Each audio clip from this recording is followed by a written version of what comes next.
The rain hammered the pavement outside the diner, a relentless drumbeat that blurred the neon glow of the sign into a smudge of red and yellow. Ethan Caldwell sat at the counter, nursing a coffee that had gone cold an hour ago. His reflection in the smudged chrome of the napkin holder looked older than his 36 years, lines etched deeper by sleepless nights and the weight of raising his daughter, Lily, alone. His phone buzzed, a reminder of the job interview tomorrow at Pinnacle Enterprises. He'd applied for a janitorial position, something to keep the lights on in their cramped apartment. It wasn't glamorous, but it was honest work, and Ethan had learned long ago to swallow his pride for Lily's sake. The diner was nearly empty, save for a trucker in a corner booth and a waitress wiping down tables with the kind of exhaustion that mirrored Ethan's own. He glanced at the clock. 11:47 p.m. Lily was with Mrs. Delgado, the neighbor who'd become their lifeline since Sarah's death 3 years ago. Cancer had taken her fast, leaving Ethan to navigate a world that felt like it was built for two. He'd been a graphic designer once, freelancing for ad agencies, but the gigs dried up when he couldn't keep up with deadlines while juggling hospital visits and a grieving 6-year-old. Now, at 9, Lily was his anchor and his storm, her bright eyes and fierce spirit keeping him tethered to hope. He paid for the coffee, leaving his last crumpled dollar as a tip, and stepped into the rain. The city was a maze of shadows, streetlights flickering like they were as tired as he was. He pulled his jacket tighter, the thin fabric doing little against the November chill. Half a block from the diner, he heard a groan, low, pained, coming from the alley. Most people would have kept walking. Ethan almost did. But something, maybe the memory of Sarah's voice, always urging him to do the right thing, even when it's hard, made him stop. In the alley, slumped against a dumpster, was a man. His suit was soaked, torn at the shoulder, and blood trickled from a gash above his eyebrow. Ethan crouched beside him, the rain soaking through his jeans. "Hey, you okay? Can you hear me?" The man's eyes fluttered open, unfocused. "Car. They took my car." His voice was weak, slurred. Ethan glanced around. No one else in sight. The man's wallet lay open a few feet away, cards scattered like leaves. Ethan didn't need to check to know it was a robbery gone wrong. "Stay with me," Ethan said, pulling out his phone. The battery was at 4%, but it was enough to call 911. He gave the operator their location, his voice steady despite the adrenaline. The man's hand gripped Ethan's sleeve, trembling. Don't leave. I'm not going anywhere," Ethan promised. He took off his jacket and draped it over the man, who was shivering violently. The rain stung Ethan's skin, but he stayed, talking softly about nothing. Lily's school play, the way she insisted on mismatched socks, until the ambulance arrived. The paramedics moved fast, and Ethan stepped back, watching as they loaded the man onto a stretcher. One of them asked if he was family. Ethan shook his head. "Just passing by." The man grabbed Ethan's hand as they wheeled him toward the ambulance. "Thank you," he rasped, his eyes clearer now, locking onto Ethan's. "I won't forget this." Ethan nodded, unsure what to say. By the time the ambulance lights faded into the rain, he was soaked to the bone, his jacket still draped over the stretcher. He walked home, the cold seeping into his marrow, but there was a warmth in his chest he couldn't explain. The next morning, Ethan stood in the lobby of Pinnacle Enterprises, feeling like an imposter in his borrowed blazer. The janitorial job was a long shot. His resume was a patchwork of odd jobs since Sarah's death, but he'd polished his answers, ready to sell his work ethic. The receptionist, a woman with a sharp bob and sharper eyes, called his name, and he followed her to an elevator that shot up to the 42nd floor. The office was a cathedral of glass and steel, the kind of place where dreams of wealth were made and broken. Ethan's stomach churned. This didn't feel like a janitor's interview. The door opened to a conference room, and a man stood at the far end, his back to Ethan, staring out at the city skyline. He turned, and Ethan froze. It was the man from the alley. The gash above his eyebrow was stitched, his suit replaced by one that probably cost more than Ethan's rent. But those eyes, grateful, intense, were unmistakable. "Ethan Caldwell," the man said, his voice stronger now, carrying the weight of authority. "Yes, sir." Ethan managed, his throat dry. "I'm Marcus Hale, CEO of Pinnacle Enterprises." He crossed the room, extending a hand. "I never forgot what you did that night." Ethan shook his hand, his mind racing. "CEO? He'd save the CEO of a Fortune 500 company? I was just applying for the janitor position, he stammered. Marcus's smile was small but genuine. There's been a mix-up. Your application came through for a senior graphic designer role. I saw your name this morning, and I remembered. You stayed with me in that alley. You didn't have to, but you did. Ethan blinked, his brain struggling to catch up. I'm sorry, there must be a mistake. I don't have the experience for.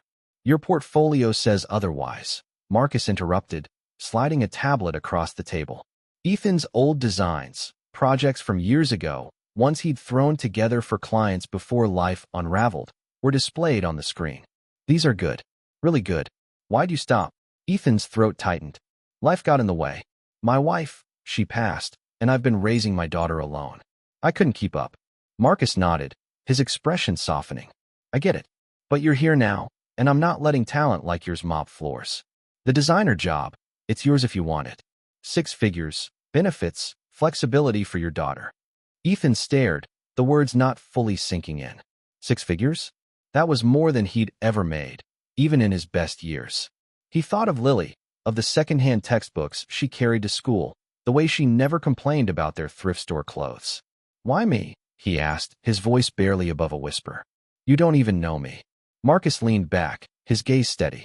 I know you stayed in the rain for a stranger. That tells me everything I need to know. The first few weeks at Pinnacle were a whirlwind.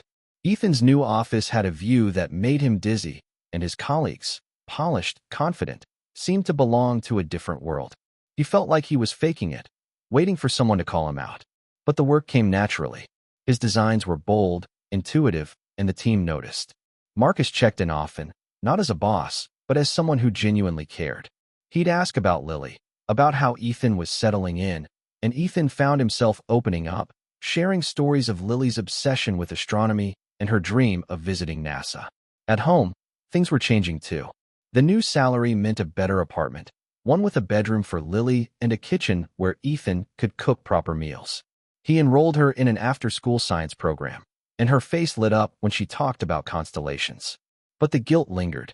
Ethan couldn't shake the feeling that he didn't deserve this, that it was all a fluke born from one rainy night. One evening, Marcus invited Ethan to dinner at his penthouse. Ethan arrived, still in his work clothes, feeling out of place among the sleek furniture and city views. Marcus poured them each a glass of whiskey and gestured to the couch. You're doing great work, Ethan. But you look like you're carrying the world on your shoulders. What's eating you? Ethan hesitated, the word stuck. I keep thinking, what if I hadn't walked down that alley? I wouldn't be here. It feels like I cheated my way into this life. Marcus laughed, not unkindly. Cheated? You saved my life. You think I'd hand you a job out of pity? I've built this company on people who show up, who do the right thing even when no one's watching. That's you. Ethan stared into his glass, the amber liquid catching the light. I just wanted to keep my daughter fed. I wasn't trying to be a hero. That's exactly why you are one, Marcus said. Heroes don't plan it. They just act. Months passed, and Ethan's designs started winning awards. Pinnacle's latest campaign, a series of ads for a nonprofit focused on childhood literacy, went viral, and Ethan's name was attached to it. Reporters called, wanting interviews, but Ethan shied away, redirecting the spotlight to the team. Lily, now 10, clipped every article about her dad and taped them to her bedroom wall. You're famous, she teased, her grin wide enough to break Ethan's heart in the best way. But the past has a way of creeping back. One night, Ethan got a call from Mrs. Delgado. Lily was crying, refusing to sleep. He rushed home to find her curled up on the couch, clutching a photo of Sarah. I miss Mom, she whispered, her voice small. What if you go away too? Ethan held her close, his own tears falling. I'm not going anywhere, kiddo. I promise. But the fear in her eyes mirrored his own. What if this new life was too good to last? The next day, Marcus called Ethan into his office. I've got a proposition, he said, sliding a folder across the desk. Pinnacle's launching a foundation to help single parents, childcare, education, job training. I want you to lead the creative side. Tell their stories through your work. Make it personal. Ethan opened the folder, skimming the proposal. It was ambitious, heartfelt, the kind of project that could change lives. Why me? He asked again, the question a reflex now. Because you get it, Marcus said. You've lived it. And because I trust you. The foundation's launch was set for a crisp spring evening, 6 months later. The venue was packed. Donors, community leaders, families who'd already benefited from the program. Ethan had poured himself into the campaign, designing visuals that told raw, honest stories of single parents like him. The centerpiece was a short film, narrated by Lily, her voice steady as she spoke about her mom, her dad, and the kindness of strangers that kept them going. As the film played, Ethan stood at the back of the room, watching the audience. Some cried, others nodded, their faces reflecting the same struggles he'd known. When the lights came up, Marcus took the stage, but instead of launching into his speech, he called Ethan forward. The crowd parted, and Ethan hesitated, his heart pounding. He wasn't built for spotlights. Ethan Caldwell didn't just design this campaign, Marcus said, his voice carrying across the room. He lived it. And he reminded me, on a night I thought I'd lost everything, that humanity is what keeps us going. This foundation is as much his as it is mine. The applause was deafening, but Ethan barely heard it. He looked out at the sea of faces and saw Lily in the front row, her eyes shining with pride. He thought of Sarah, of the alley, of the rain that had led him here.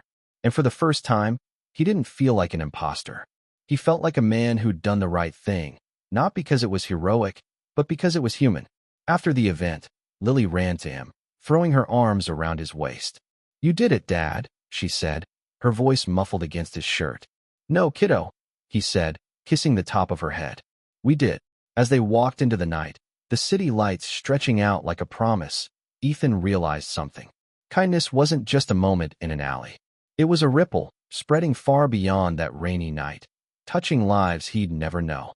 And in that ripple, he and Lily had found their place, not just in the world, but in each other's hearts, where Sarah's love still lived, guiding them forward.